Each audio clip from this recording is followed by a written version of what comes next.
Tiniyak ni Pangulong Rodrigo Duterte na ligtas si Senadora Laila de Lima sa PNP Custodial Center.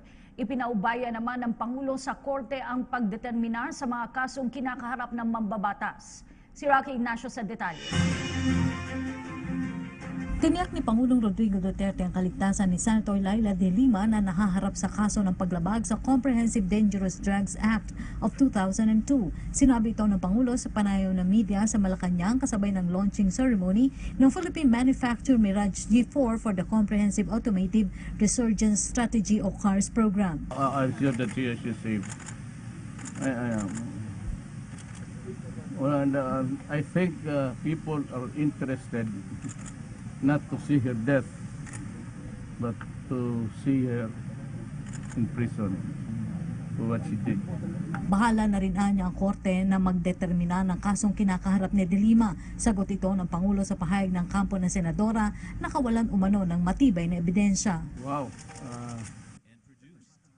I would not want to comment on that because I think the case has been filed, a warrant has been issued, and it is sub judice. I would not want to violate the standard operating procedures of court. You are not supposed to be giving your opinion while the case is pending. The court has taken jurisdiction. It is already the property of the court by virtue of the warrant issued. Bagamat hindi nito pinakikialaman ng investigasyon ng Department of Justice sa kaso ni de Lima, kinontra nito ang report na umano'y may susunod pa sa umano'y hanay ng kritiko. Unless you are involved in drugs, you should be. You are a critic of what? Of the drug campaign, and you are yourself into drugs? You should be afraid. Nagbigay na rin ito ng mensahe sa senadora. Well, we can always pray that the truth will come out eventually if there is another truth. Ako naman, hindi naman mahilig mag-ano ng kapwa-tao. Ngayon nasa akin, yung pinapatay ko yung kriminal.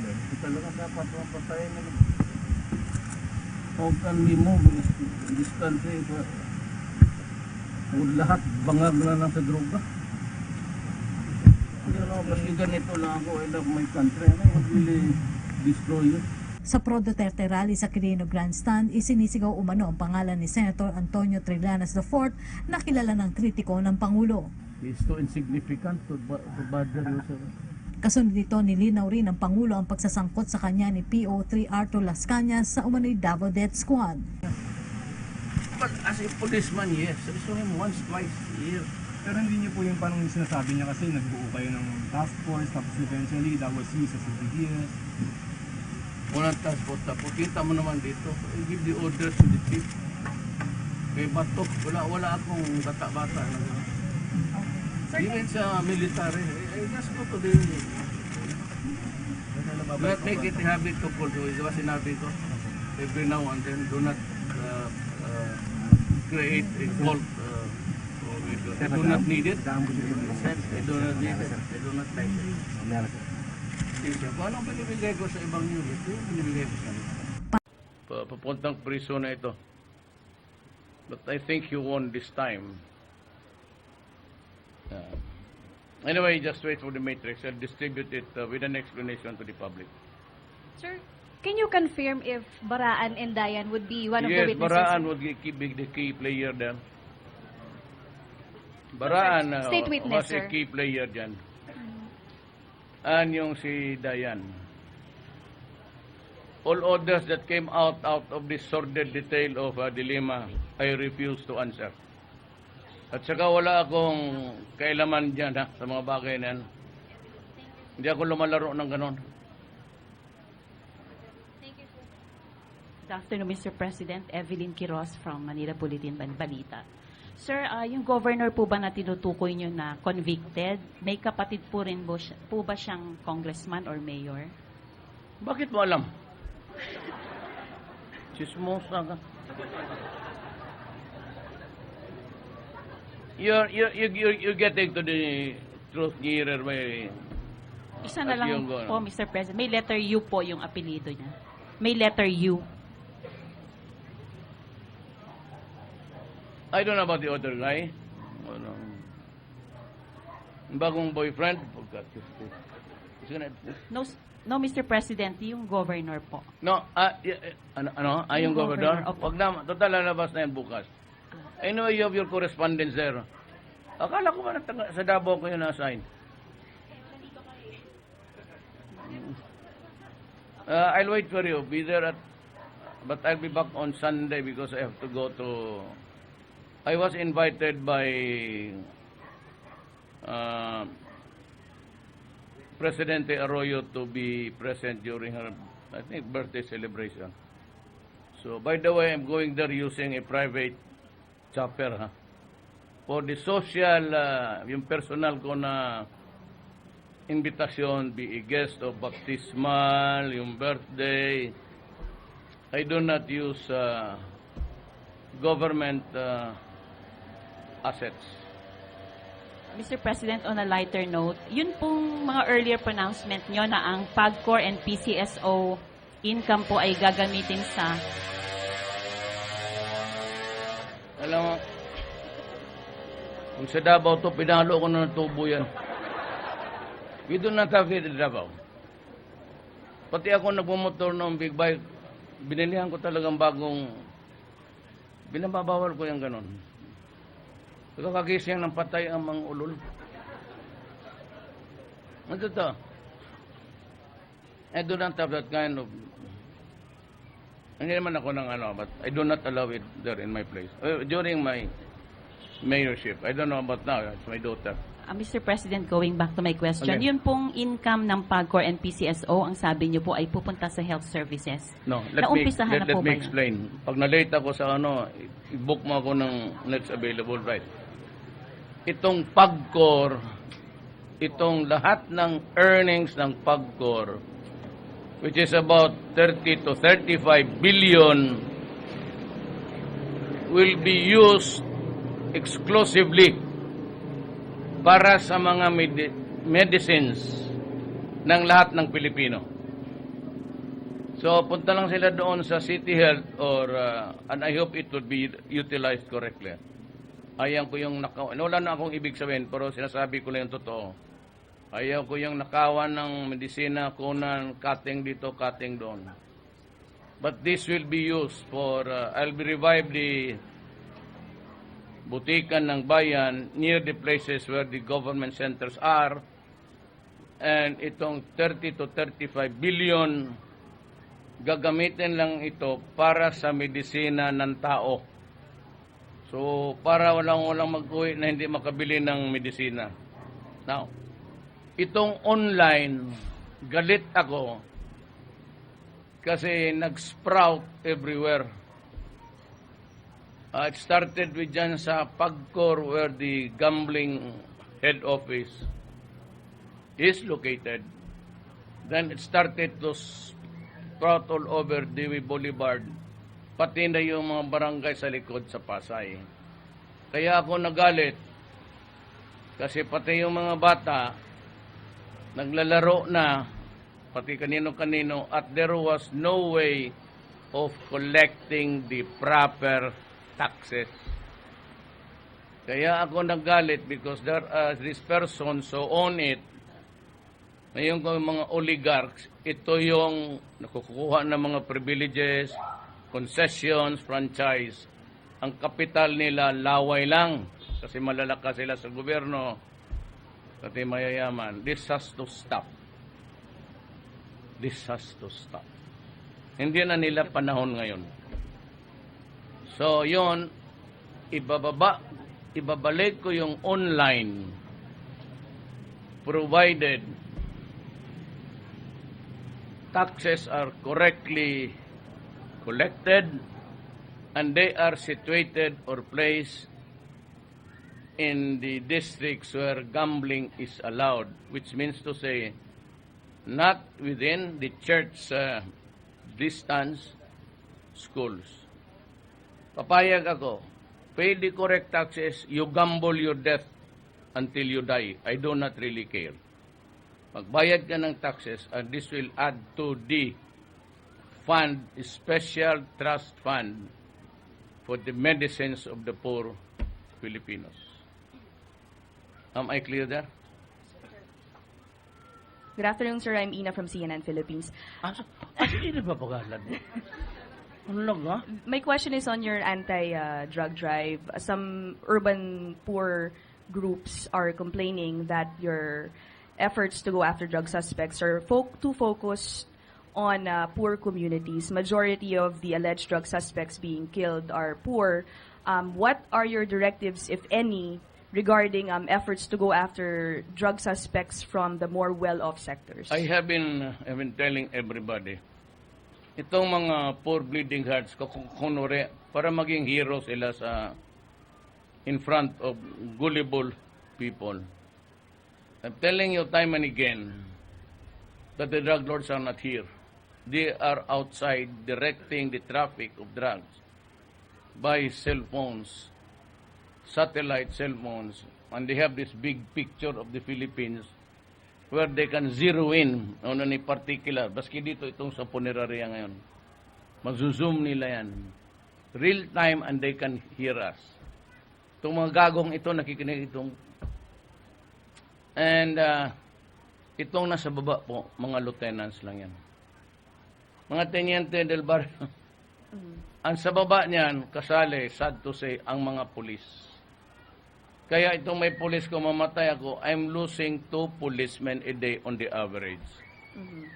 Itong mga pulis na namatay in the line of duty, in the performance of duty, I go out of my way to visit my last respect and give them a smart salute for the service of the country. Itong mga wala akong nakitang nag-distribute dyan sa Forbes Park. Nagbabantay rin ako kasi ang mga tao dyan, hindi Shabu ang hinihirit niyan. Yung mga mayaman, cocaine pati heroin. But cocaine and heroin is not as destructive as Shabu because itong cocaine at heroin are manufactured out of the derivatives of a poppy. Tanim yan para na marijuana. So it is not as destructive to the mind as the meth, which is just really a combination of a deadly mix of chemicals. Sabi ko nga, ang tubig ginagamit niya, ang tubig sa baterya. But sir, cocaine and heroin Taka, nonetheless kaya are... muna. Ito pala mayaman. Wala namang nagpipasyal doon. Kasi ang mga tao doon, akala lang nila, in-check style yan eh. Paramihan. At the end of the day, kung makontaminate mo the whole of Tondo, 1 milyon yan, gabi-gabi. Kasi halos gumagamit na lahat. Kayong mga urban po dyan, instead of forever, huwag ninyo akong bulahin, kay galing ako dyan. Ang pamilya ko galing urban poor. Kami, pamilya ko sa Mindanao. Migrants lang kami. Huwag ninyo akong bulahin sa kahirapan. Dumaan ako niyan. So wag mo akong sentimental ka dyan. Hindi ko tatanggapin yan. Just because you are poor, you are supposed to be excused from what? Apprehension? At ikaw kung lumamabang ka dyan, bakit? Ang pulis ba na pumatay ito kay mayaman? Was he a millionaire? Tell me, who killed him? Ito ba negosyante? Mahirap ng padrama-drama ninyo. Rich or poor, I do not give a shit. My orders to the police, not only to kill whatever, destroy. Just like the orders that I've been giving to the armed forces, pati police, Abu Sayyaf, you destroy them. 3 million? 600,000 confirmed addict, hundreds of thousands. How do I take care of them? Ang budget natin every year, yun lang. Hindi ba kasali na pag pumasok si Duterte, maraming mamamatay, maraming gastos dito? Because you and I never knew how widespread. We never realized the dimensional hugeness. It was only when nung presidente ako at inipit ko lahat, nalaman ng buong Pilipinas, garum pala karami ang tinamaan. Akala ko sa Davao wala talaga. Ako prangka-prangka. Sa Davao, sabi po, umalis kayo dito, hindi papatayin ko kayo. Yung umalis, buhay. Lumipat ng Tondo para magbenta. Yung napaiwan, patay. Mansong, ano pa bang gusto ninyong aminin ko? Sir, but nonetheless, cocaine and heroin are illegal. Are you saying that Yeah, you're but focusing they're more free. on shabu and Because it's You're- hard. And besides, karamang mayaman, do it up. Sasakayan ng eroplano. so Doon na maghititan. you're being less aggressive towards them? I because cannot of be that? aggressive, but I cannot afford them with the fighter planes. Dalawa lang nga yung jet ko dito sa Philippine Air Force eh. Gastusan ko pa ng gasolina. So what Hintayin ko na lang pagbaba. So what can we expect from your government, sir, in as far as going after drug suspects from the rich, let's say? I mean, aren't there maybe dealers from their sector as well? Hindi, tsaka hindi yan sila. If they do it outside of the field, just before the boundary, you cannot do anything at all. Okay. Ito yung Philippine skies, ito yung boundary natin. You draw a straight line up. That is our space field. Kung dito yan sa international airspace, international water, you can hardly do anything because crime is jurisdictional. It must be committed within the territory of the Philippines. If it is out of airspace, out in international seas. Kaya yung mga big time, ginagawa nila ang shabu nila sa boat while in international waters.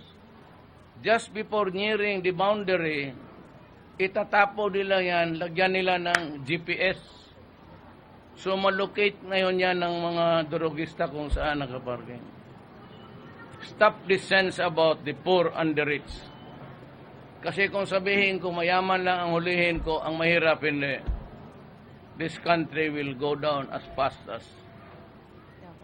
Ang pinakamarami dito, unfortunately doon, hindi ako nag-insulto ng Pilipino, yung mga mahirap. Because they are the easy target. Magbenta ka dyan sa San Lorenzo Village, makita ka ng mga tao dyan, babarilin ka. Para sa kanina, ako ang tatay. Yung anak ko maluling sa droga, barilin kita. Tapos bayaran mo yung pamilya mo. O tabla na tayo. Dinamay mo ang anak ko. Nirape mo yung anak ko, barilin kita. Tapos sabihin kita, sige, kaso. Ano? Ilang bang milyon kaya mong gastusin nung magkaso tayo? Okay. Ang sinasabi ko, ganyan po ang buhay ng Pilipinas. That's the reality of it. Yang ang kakatotohanan dito sa mundong ito. Thank you, sir. Sir, two more, sir. Two more, sir. Dalawa lang. Gagalit na yung mga pulis na babae. Gusto na umuwi yan. Kalipstick yan kanina. Natanggal lahat. Mr. President, Susan Enriquez po from GMA7. Sir, can you give us the name of the governor or from what region? Is he from Luzon, Visayas, or Again, Mindanao? please. Can you name the governor, sir? No, I cannot now. Nandoon na sa ano. Nandoon yun sa Matrix. Mm-hmm. Kasi kung kilala, may kilala talaga dyan. Mayor, sabi ni Duterte dito, andiyan ka raw sa Matrix. Abangan mo na sa airport, aalis yun maya. Patayin mo na lang para makatabla ka. No more Duterte. So, pero sir, Mr. President, the name will come out within this week or? It will. I will call for a conference before I go back here. Mm-hmm. Okay, sir. Last question, Mr. President. Ano po yung binigay niyo mensahe sa family ni Senior Inspector Garcia? Tingin ko, sa aking social fund, hindi kasali yung sa police yung mga pension niya. I give her 250,000. Lahat ng police. Tapos 20,000 immediate cash. Yung cheque, tapos yung para sa panggastos na I really commiserate with the family. Basta yung tinamaan, pulis o sundalo, Sundalo may 8 wounded, 2 dead. Cotabato. Kanina may nabalitaan ko. Basta 2 pulis ako araw-araw. Either police or sundalo. Thank you, Mr. President. Mr. President, Mike Navarre, ABS-CBN News. Mr. President, may we ask what exactly is the involvement of Senator De Lima in the drug trade in Bilibid? Because you mentioned in previous interviews that she benefited, or she may have benefited from the money that was collected by her driver. Now She was on the tape. she was on it. Because she could not have allowed those things to happen without for nothing. You must be kidding. Abu was, they were awash with Cebu at the time. Everybody was using it. And they were enjoying the trappings of a wealthy man. Free food. Pinakamaganda kasi maraming in-check dyan ng mga Macau na kulong eh. One of the best putahe nandyan sa loob ng Muntinlupa. But Mr. President, when you said that she's part of the drug matrix, is that the suggestion that she's actively involved in the whole drug trade? What is really very, how would I term it? What is really sad for this country? Here is a woman posturing himself to be a crusader for good government. But because hindi niya mapigilan ang immorality niya, sa bagay, to the credit of De Lima, she is legally annulled. Kagaya ko rin sa asawa ko. Pareho kaming dalawa, annulled. Bagay, dalaga siya. But her sex escapades led her to commit several serious violations of law. Mr. President, last, there was a suggestion from the Commission on Human Rights yesterday in the Senate hearing that if the spate of killings in the country will continue, the International Criminal Court might have reason to investigate the cases here in the Philippines. Your reaction to that, Mr. Kasi President? bugok yan sila. May abogado naman yan walang utak. O pumasa siguro sa bar, mahirap magbili ng grade na, you know, genocide is when you go in just like Africa. You bomb with wanton abandon. You kill people for no reason at all. You massacre women. In the Middle East, you burn women for refusing to have sex. Yan ang dapat patayin. Hindi na sila kailangan magpermiso sa akin yung human right. In the Philippines, walang namatay dito. There was no wanton killing of civilians. Either lumaman sa police, and we are ready, I said, to prepare to answer for it. O yung pinatay na sinalvage, sabi ko yung tatay, taga San Gabriel, sundalo. Nagsiservisyo ako sa bayan natin doon sa Basilan. Only to find out pagdating ko dito, may tumawag asawa mayor. Umuwi ka dito pa magnangyari. No? Pagdating dito, yung anak niya na babae ni rape. At yung kaya napunta yung mga barkada doon sa bayan nila kasi yung the youngest child nagsasyabu. Anong gawin mo? Sabihin ko, barilin mo yung human rights, sige yaw-yaw dyan. Ba't mo i-charge sa amin yan? Yang galit yan. Yang binabalot ng plastic. Kasi kami, before we went, nag-intriga kami, maghuli kami dito, maghuli ka dyan. Sabi, ituro mo yung isang drug pusher. Tapos paghuli niya, patayin mo, sabihin mo, utos yan doon sa isang grupo na yan. So, initially, sila yun. Binabalot ng plastic, tinotorture. Kaming police, bakit man gawin na? We in government, why should we do that? Sabi ko, gusto mo, patay-patay, isang balang tao. Barin mo isang beses sa ulo. Why do you, ba't mo balot-balutin ng plastic, yung putang inang yan? Ibigay mo sa punerarya. Mahirapan pa sila magtanggal ng... No, hindi kasi iniisip nitong human rights. Pati si De Lima kasi galit. Kasi magalit kasi nahuli ko siya. Lumabas na lahat eh. O pati yung kalokohan niya sa kama, lahat na. O. Hindi Photoshop yan. Thank you, Mr. President. Sinadya talaga ng lalaki yan at pumayag yan. Kita mo yung angle. Ikaw isang kamera lang, mag-plant ka ng kamera dyan, isang direksyon lang. Kita mo yung mga angle na ano. Sinadya, pinaasa siya ng alam mo. Pagtulog mo, i-on yan, tapos kunan ng picture. Wala naman tinanggal doon. Because na in love. Ngayon may bago siya. The first name is Warren.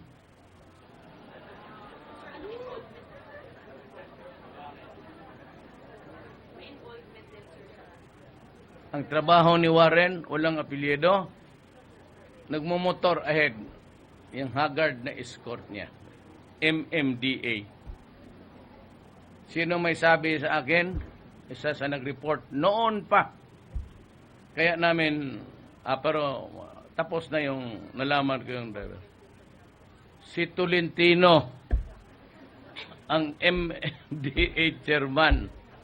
Kasi may sulat si De Lima sa kanya, binigay ni Tolentino. Mr. President, Sweden from PTV4. Sino ka? Sir, I'm from PTV4, Sweden. Mag-aliado tayo.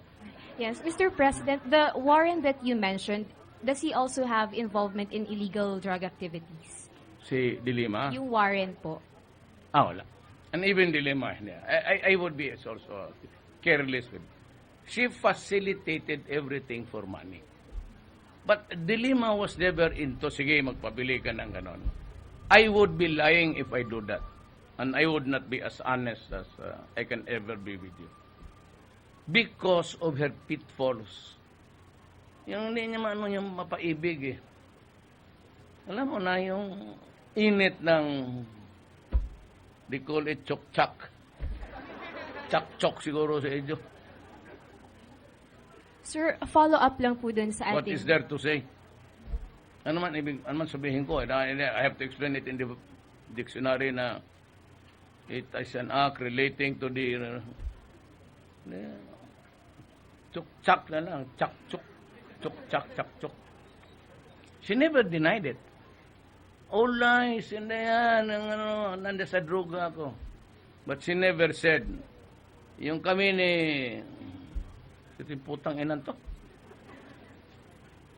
She never admitted it. She never came out with a denial now na lumabas na lahat. Is one coming up.